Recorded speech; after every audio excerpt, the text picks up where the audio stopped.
c'est l'alerte aux particules fines dans cet exercice. Comme vous le savez, en milieu urbain, il y a beaucoup de pollution liée aux combustions. Combustion issue des véhicules, combustion issue de l'industrie. Et il y a donc de fortes concentrations de particules fines qui peuvent être très très néfastes pour la santé. L'objectif de ce long exercice, vous voyez la vidéo est un petit peu longue, est d'étudier la concentration en particules fines en divers endroits, du centre-ville jusqu'à la périphérie urbaine. Et donc, on va pour cela utiliser une fonction exponentielle. Bon courage! N'oubliez pas de télécharger le sujet dans le descriptif de la vidéo et de travailler avant de regarder, bien évidemment, la correction.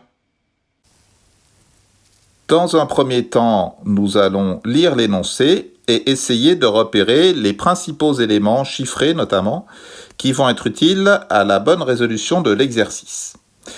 C'est parti. Pour contrôler la pollution en milieu urbain, on étudie la concentration dans l'air de particules fines. Suite à une étude menée à proximité d'une ville, on modélise la concentration de particules fines en un lieu en fonction de la distance qui le sépare du centre-ville, par la fonction f, définie sur l'intervalle 0,13 par f de x égale 18 exponentielle moins 0,4x. Donc, au-delà de la fonction, ce qui est important ici, dans un premier temps, c'est l'intervalle. Il y aura toujours un intervalle dans les exercices d'analyse d'études de fonctions en baccalauréat professionnel. Ensuite, la deuxième chose qui est importante, c'est de bien repérer ce que signifie x dans l'exercice et ce que signifie f de x. C'est l'objet de la phrase suivante. F de x représente la concentration exprimée en microgrammes par mètre cube de particules fines en un lieu, et x la distance exprimée en kilomètres entre ce lieu et le centre-ville.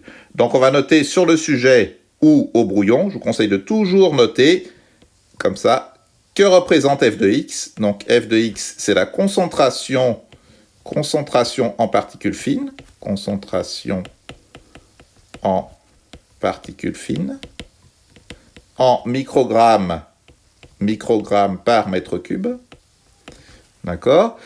Et x, c'est la distance au centre-ville en kilomètres.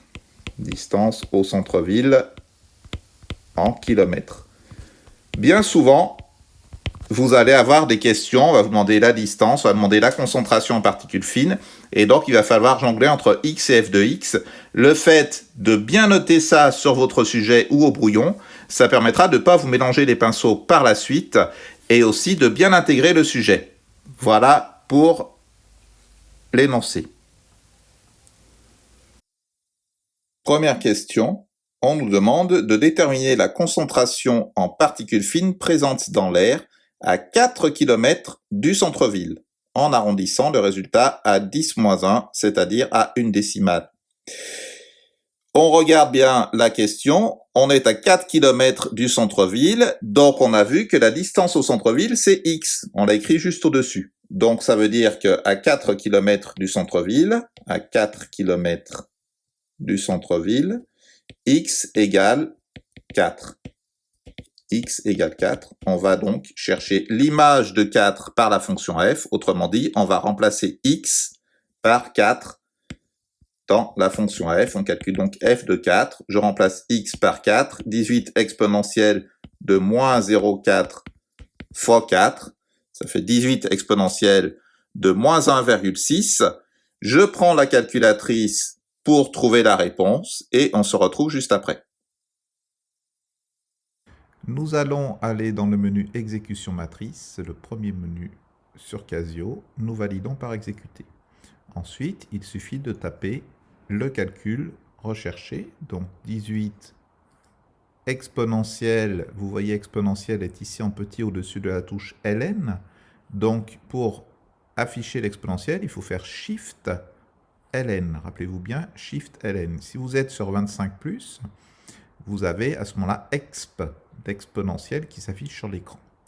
Donc 18 exponentielle de moins 0,4 fois la valeur de x. Ici, la valeur de x est 4. Nous appuyons sur la touche exécuter. Nous avons la réponse 3,63. Nous écrivons directement la réponse 3,63. 3,6 en respectant bien l'arrondi.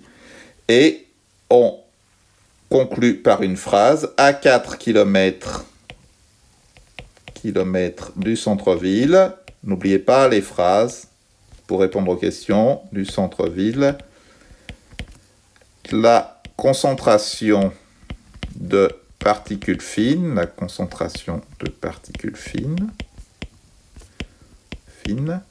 s'élève à 3,6 microgrammes par mètre cube. Question numéro 2, très similaire à la première question. Il s'agit de déterminer la concentration de particules fines présentes dans l'air au centre-ville. Donc la petite subtilité de cette question, c'est qu'on ne vous donne pas la distance au centre-ville, on vous dit simplement au centre-ville. Il faut en déduire bien évidemment que la distance au centre-ville, lorsque vous êtes au centre-ville, c'est 0. Donc on va prendre cette fois-ci x égale 0 et on va calculer l'image de 0. Au centre-ville, on est bien à 0 km du centre-ville. Il suffit ensuite de remplacer x par 0 dans l'expression de f. On peut calculer cela à la calculatrice et on se retrouve après. De retour dans le menu exécuter matrice de la calculatrice, nous pouvons calculer l'image de 0 en remplaçant x par 0. On tape le calcul 18 exponentielle, je rappelle shift ln, de moins 0,4 fois 0. La réponse est bien sûr 18 tout rond. On note directement la réponse ici, 18, on l'encadre et on répond à la question au centre-ville, virgule, la concentration en particules fines,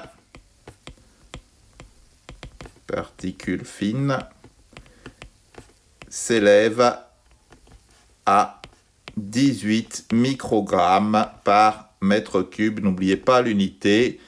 Et nous avons commencé l'exercice. Maintenant, on est en plein dedans après ces deux premières questions. Question numéro 3. Soit f', la fonction dérivée de la fonction f sur l'intervalle 0,13, déterminée f' de x. Il s'agit donc de calculer la dérivée de f. On va ici noter l'expression de f de x égale 18 exponentielle de moins 0,4x. Il faut se rappeler la formule qui bien souvent est donnée dans le sujet du bac. Je vais l'indiquer ici à droite.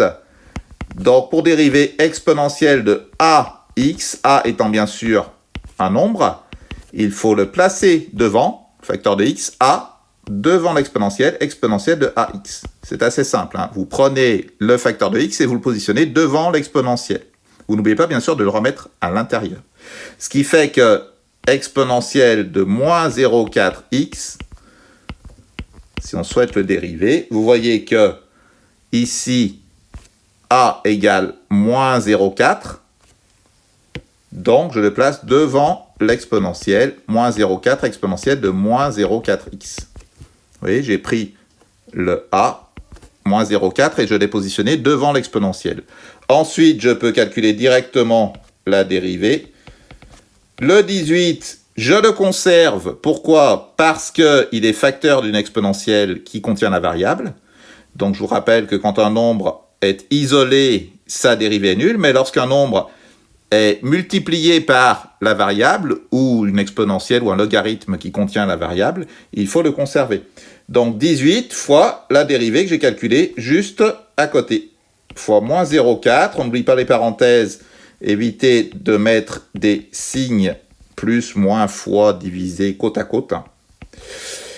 Et il suffit de faire le petit calcul, 18 fois moins 0,4, ça fait moins 7,2 exponentielle de moins 0,4x. Voilà notre dérivée. Faites attention à la règle des signes, j'ai ici plus 18 multiplié par moins 0,4, plus fois moins, le résultat est donc négatif. On a calculé la dérivée. Maintenant, nous allons étudier le signe de la dérivée, bien évidemment, c'est l'objet de la 4e question. La dérivée d'exponentielle, comme bien souvent, est un produit, et donc on va étudier le signe du premier facteur, ici moins 7,2, ou bien qu'il est négatif. Le signe du deuxième facteur, exponentielle moins 0,4x, je vous rappelle qu'une exponentielle est toujours positive, même si elle contient un nombre négatif, une exponentielle est toujours positive, donc je mets un plus. Et donc j'applique la règle des signes, moins fois plus, ça fait bien sûr un résultat négatif. Pour le noter, je peux tout simplement écrire que moins 7,2 est strictement inférieur à 0. Évitez de mettre des plus et des moins, mettez inférieur à 0, supérieur à 0. Exponentielle de moins 0,4x, lui, est positif, toujours positif. Et donc, j'en déduis que la dérivée est négative sur l'intervalle. Il faut préciser l'intervalle ici. Donc, l'intervalle est 0,13. Il faut toujours préciser l'intervalle ici, puisque la dérivée peut changer de signe dans l'intervalle ou en dehors de l'intervalle. Donc, on sait que sur cet intervalle, moins 7,2 ne change pas de signe, l'exponentielle ne change pas de signe. Donc, quoi qu'il en soit, la dérivée sera toujours négative, et notamment sur 0,13. On peut préciser également comme produit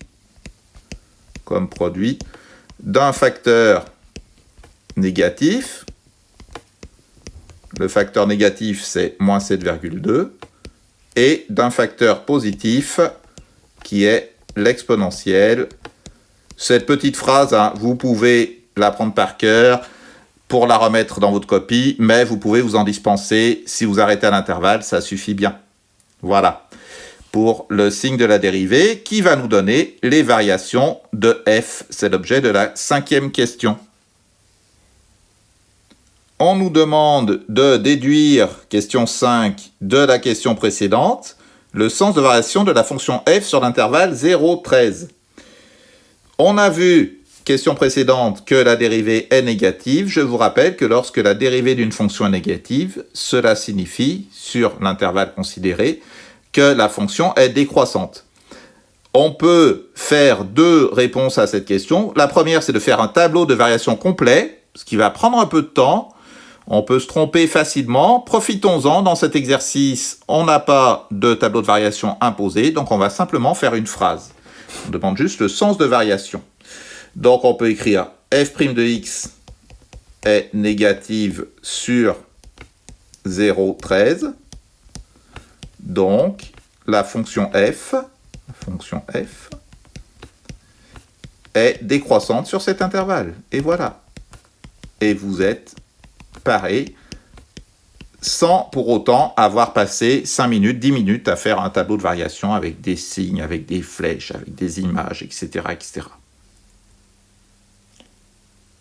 La question 6 nous demande de compléter le tableau de valeurs donné en annexe A.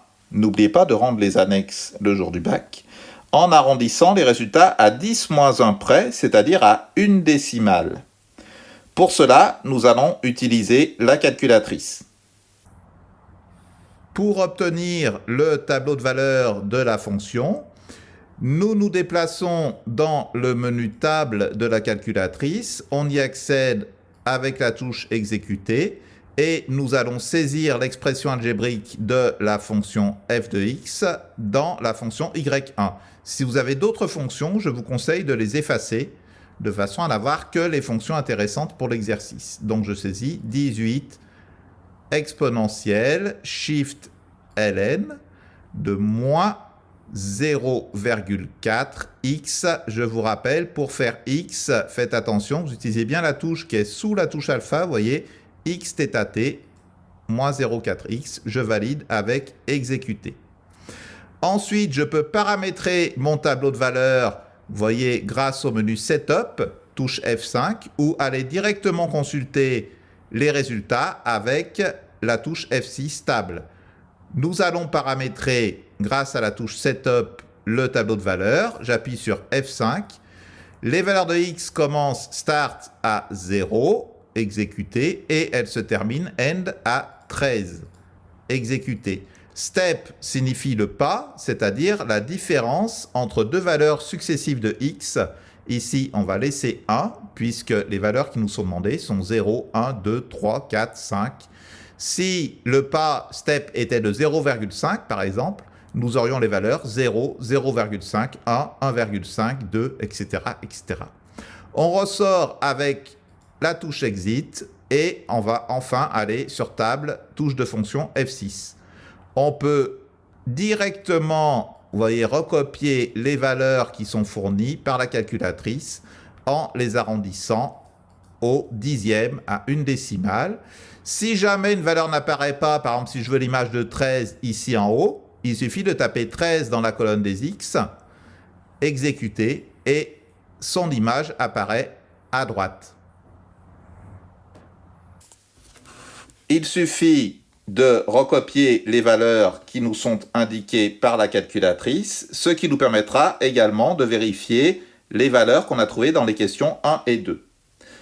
Pour l'image de 0, nous trouvons bien évidemment 18. Ensuite, f de 1, c'est 12,1. Faites attention à l'arrondi. L'image de 2 va être de 8,1. L'image de 3, 5,4. L'image de 4, 3,6. L'image de 5, 2,4. Image de 6, 1,6. Image de 7, 1,1. Faites attention à l'arrondi. L'image de 8, 0,7. 9, 0,5. Ici aussi, attention à l'arrondi. L'image de 10, 0,3. Et enfin, l'image de 13, 0,1. Soyez vigilants sur certains arrondis. Voilà pour cette question calculatrice. Sans grosse difficulté, l'utilisation de la calculatrice est une compétence essentielle pour réussir le bac en mathématiques. Question 7, nous allons utiliser le tableau de valeurs, bien évidemment, pour construire en annexe B la courbe représentative de la fonction f sur l'intervalle 0,13, important, l'intervalle, dans le plan menu d'un repère. Donc, l'avantage dans cet exercice, c'est qu'on vous donne en annexe B le repère qui est déjà tracé. Il suffit d'être vigilant sur l'échelle utilisée, c'est-à-dire le nombre de carreaux pour une unité. On voit ici, par exemple, que verticalement, un interligne correspond à 0,2 et non pas à 0,1. Donc, il faut rester vigilant souvent par rapport à cela. Nous allons placer les différents points du tableau de valeurs en prenant x sur l'axe des abscisses horizontales, y l'axe vertical. Par exemple, le premier point est situé à 0, x égale 0, y égale 18. Donc, il va être ici. On repère les points en faisant des croix. X égale 1, 12,1. On descend assez rapidement. Vous voyez. 8,1. Bon, il faut être relativement précis. Il ne faut pas chercher non plus midi à 14h. Hein. Si vous mettez vos croix, vous voyez, assez rapidement, ça suffit. On voit des candidats quelquefois qui passent un quart d'heure, 20 minutes à tracer leur courbe. C'est beaucoup trop. C'est beaucoup trop. Regardez, 3,6. Ça me fait 3 petits interlignes ici. L'image de 5, c'est 2,4. 2 petits interlignes au-dessus de 2. L'image de 6, 1,6. 7, 1,1, 8, 0,7, on va être ici, 9, 0,5, 10, 0,3, et enfin 13, faites attention, quelquefois on saute quelques valeurs, ça fait 0,1, on est presque sur l'axe des abscisses. Ensuite, bien évidemment, vous allez relier les points sans utiliser la règle, très important, on n'utilise jamais de règle pour tracer une courbe. Donc, vous essayez de faire un travail propre. Vous regardez bien qu'il n'y a pas un point qui n'a rien à faire là. Par exemple, la courbe, généralement, ce sont des modélisations, donc c'est assez harmonieux le résultat. Et si vous avez un point qui est complètement à l'écart, il faut revoir vos calculs. On nomme la courbe F ou grand C indice F. Et la question est terminée. On va pouvoir maintenant utiliser cette courbe pour la question 8. Pensez à vérifier la cohérence de votre courbe avec les variations que vous avez définies dans les questions précédentes, mais aussi avec l'environnement de l'exercice. Ici, on observe que lorsque x augmente, la courbe f de x diminue. Donc, c'est cohérent avec le fait que lorsque x augmente, on s'éloigne du centre-ville. Et donc, le taux de particules fines va diminuer. Question numéro 8. Nous allons résoudre une équation. Alors, il est de bon ton d'utiliser la courbe pour résoudre cette équation par lecture graphique, sinon la courbe ne sert pas à grand-chose. Donc, on va le faire par lecture graphique. Je parlerai des autres méthodes tout à l'heure. On vous dit résoudre l'équation f de x égale 3. Donc, je prends la valeur 3 sur l'axe des ordonnées, puisque ce n'est pas x égale 3, c'est f de x égale 3. Donc, je recherche la valeur 3 ici, sur l'axe des y. Je me déplace, je fais des pointillés pour montrer au correcteur ce que je fais. Je me déplace jusqu'à la courbe, je trouve un point ici, et je cherche quand est-ce que la courbe a pour ordonnée 3, c'est lorsque x égale 4,5. Et voilà, j'ai terminé la question 8. Il faut que je rédige ma réponse. Résoudre l'équation f de x égale 3 en arrondissant le résultat à 10 moins 1. Donc, je peux noter 8a. f de x égale 3 lorsque x égale 4,5. Je note bien comment j'ai procédé. Résolution graphique, voire annexe B. On peut noter l'équation, la solution avec l'ensemble solution grand S. Donc ici, il n'y a qu'une valeur. Je la mets à l'intérieur d'accolade. S égale 4,5. Voilà la réponse à la question 8. On peut également chercher la réponse à cette question 8a avec la calculatrice. C'est ce que nous allons voir tout de suite sur la calculatrice. Pour faire la résolution graphique de l'équation, je peux tracer la courbe grâce au menu graphe de la calculatrice. Je vais sur graphe, j'appuie sur exécuter. J'avais saisi tout à l'heure la fonction pour le menu tableau. Donc, vous voyez qu'elle est déjà présente également pour le menu graphe. Donc, il suffit de cliquer sur la touche F6 Draw. J'ai la courbe qui apparaît. Bien souvent, elle ne va pas apparaître comme je le voudrais. Donc, il faut paramétrer la fonction grâce à la commande VWindow, touche F3. X minimum 0, X maximum 13. Je laisse tomber les Y, vous voyez, je mets de 0 à 13 et je vais faire un zoom automatique. Pour cela, je ressors Exit et je vais aller dans Zoom, vous voyez, touche F2. D'abord Draw, excusez-moi, touche F2 et Zoom Auto, ce qui va avoir pour effet de paramétrer directement le niveau de zoom sur les valeurs de X que j'ai saisies. Donc j'appuie sur F5 et vous voyez, j'ai une belle courbe qui tient tout l'écran. Je vais chercher le point d'intersection entre cette courbe et la droite d'équation y égale 3. Donc, je vais tracer la droite d'équation y égale 3, exit, y2, et je trace une autre fonction y égale 3. J'appuie sur exécuter, draw, j'ai bien la courbe et la droite comme nous l'avons vu sur le graphique papier. Et pour chercher le point d'intersection, je vais utiliser le solver graphique, donc la touche F5. Vous voyez, gsolve signifie solver graphique.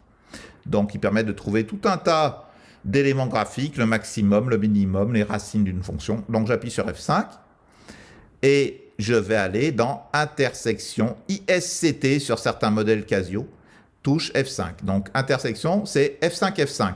Facile à se rappeler. Et la calculatrice va me donner directement les coordonnées de l'intersection. Donc, y égale 3 et la réponse à la question posée, x égale 4,48. On retrouve bien notre 4,5. On peut également résoudre de façon algébrique l'équation f de x égale 3. C'est un peu délicat en baccalauréat professionnel. On va le faire pour l'amour des mathématiques, mais généralement, c'est pas nécessaire de savoir faire ça. Si vous savez faire, tant mieux, notamment si vous poursuivez vos études en BTS, vous aurez besoin de réutiliser souvent les fonctions logarithmes exponentielles, je pense notamment aux statistiques bivariées, mais en bac pro, c'est vrai qu'on atteint un petit peu la limite de ce qu'on peut faire en termes de résolution algébrique. Bon, allons-y. Donc je remplace f de x, c'est 18 exponentielle de moins 0,4x égale 3. Je veux faire disparaître l'exponentielle pour faire redescendre entre guillemets le x, donc je vais noter exponentielle de moins 0,4x égale 3 sur 18. Okay. Pour faire disparaître l'exponentielle, je vais utiliser sa fonction réciproque, vous avez dû voir ça en cours, qui est la fonction logarithme népérien. 3 sur 18, ça fait 1 sur 6. Les fonctions réciproques donc s'annulent, ce qui me fait 0,4x égale ln de 1 sixième. Et enfin, x égale donc ln de 1 sixième divisé par moins 0,4. Je trouve une valeur approchée de x sur la calculatrice. 4,48, j'arrondis à une décimale, ça fait 4,5. Donc vous voyez, j'ai fait beaucoup de calculs pour finalement trouver la même solution que par résolution graphique. Bien évidemment, si vous savez faire comme ça, vous avez envie de montrer un petit peu l'étendue de vos compétences, vous pouvez le faire tout à fait au baccalauréat, mais pensez à vérifier votre réponse à la calculatrice. On peut résoudre l'équation directement dans le menu équation de la calculatrice. Quelquefois, ce menu équation s'appellera Équat. Vous allez dans le menu sur l'icône équation, vous appuyez sur exécuter. Ensuite, vous avez le choix, vous prenez Solver qui par défaut est la fonction qui permet de résoudre les équations, touche F3, et vous saisissez l'équation, donc ici 18 exponentielle, shift ln, exponentielle de moins 0,4 x, touche x θ t. Je veille à sortir de la parenthèse si je suis sur Casio 25 ou alors à aller sur la droite, vous voyez ici, pour redescendre de l'exposant si je suis sur Casio 35 ou plus. Je n'oublie pas, donc f de x, 18 exponentielle moins 0,4 x, égale, donc pour faire le signe égal, vous faites shift point, vous voyez, le signe égal est juste au-dessus du point ici, égale 3. J'appuie sur exécuter. J'appuie ensuite sur Solve, je peux aussi rappuyer sur exécuter et j'ai la réponse qui apparaît, x égale 4,4748, que de toute façon nous arrondirons à 4,5. Comme vous le voyez, il existe de nombreuses façons de trouver les réponses. Prenez la technique qui vous plaît le plus. Parmi la calculatrice, les calculs papier, le graphique papier, pensez à vérifier toutefois vos réponses avec une méthode calculatrice, ça peut être intéressant. J'ai effacé la résolution algébrique pour garder la réponse et traiter la question 8b, qui est la suivante. Interpréter le résultat précédent dans le contexte de l'exercice. Ça veut dire, il faut faire une phrase pour dire ce 4,5 qu'on a trouvé, x égale 4,5, qu'est-ce que ça signifie dans le contexte de l'exercice? Donc on a x égale 4,5, je vous rappelle en haut, on a écrit x, c'est quoi? C'est la distance au centre-ville en kilomètres. Donc on va avoir 4,5 km au centre-ville, et on a résolu l'équation f de x égale 3, f de x, en haut, on a écrit f de x, c'est la concentration en particules fines. Donc on dit que la concentration, c'est 3 microgrammes par mètre cube, à une distance de 4,5 km du centre-ville. Vous voyez l'utilité d'avoir noté tout ça au début de l'exercice. Il suffit de faire une phrase. Par exemple, la concentration en particules fines